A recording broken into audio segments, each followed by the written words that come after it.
In terms of display quality, neither the Steam Deck nor the ROG Ally X clearly outshines the other.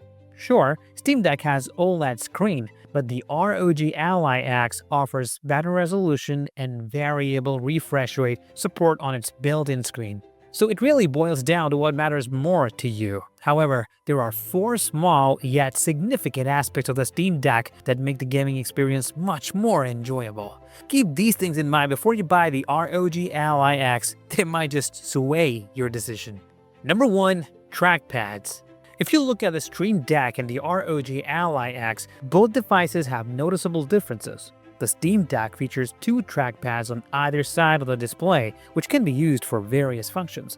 This is similar to the touch area on a PlayStation DualSense controller. This is important because sometimes you need the precision of a mouse and keyboard input on a handheld device, and the trackpads on the Steam Deck provide that.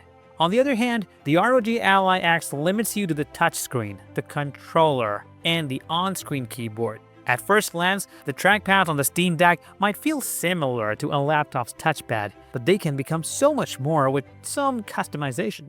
You can map each trackpad to support up to 16 swipe gestures, and that's just the start. If you add macros like the rear pedals as a shifter, you can double that. This is especially useful for games that don't natively support controller input, giving the Steam Deck a major edge. Simply put, the Steam Deck's trackpads are its secret weapon, offering far more flexibility than the ROG Ally X. Number 2. Steam OS. Before trying the Steam Deck, I assumed that PC gaming handheld users had to wrestle with a desktop operating system at least once or twice before they could play a game.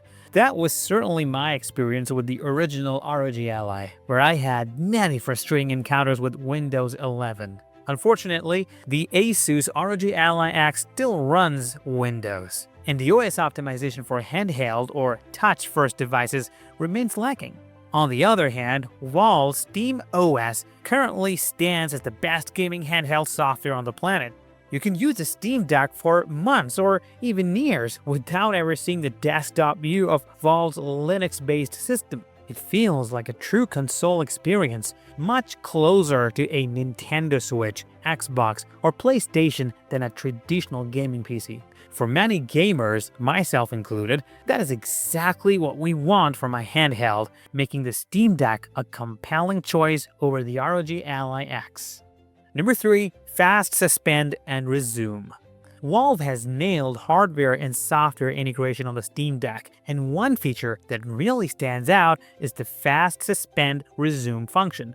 I like to call it quick resume because it works just like the Xbox feature. When you press the power button, the Steam Deck suspends your current game. Hit the power button again, and you are instantly back in the action, right where you left off. Here's a story that shows why this feature is my favorite on the Steam Deck.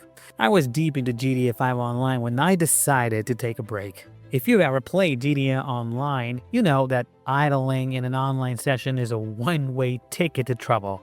But when I came back to my Steam Deck days later and pressed the power button, I was right back in my game.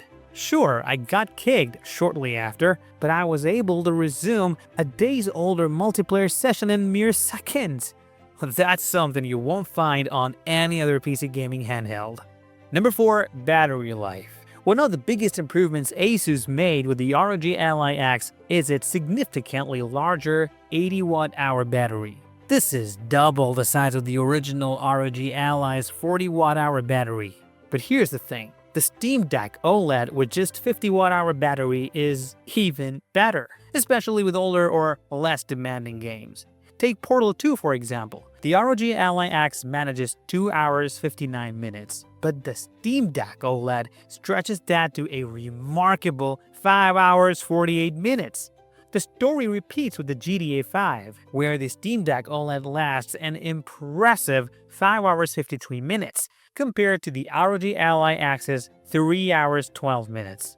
Even though Asus has come a long way from the original ROG Ally's 1 hour 36 minutes, it still falls behind. Of course, you might be thinking, well, what about high-performance games?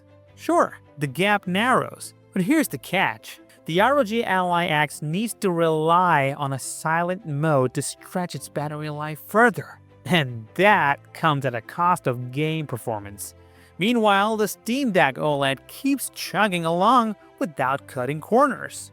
So, should you choose the Steam Deck over the Asus ROG Ally X? Well, it is not a simple yes or no answer. I'm not suggesting you should automatically pick the Steam Deck or Steam Deck OLED over the ROG Ally X.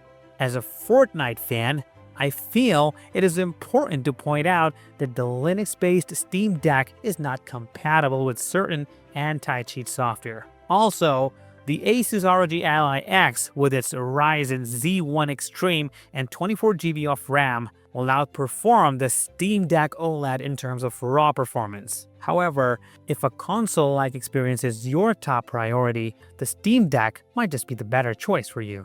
So tell me in the comment box which one you prefer.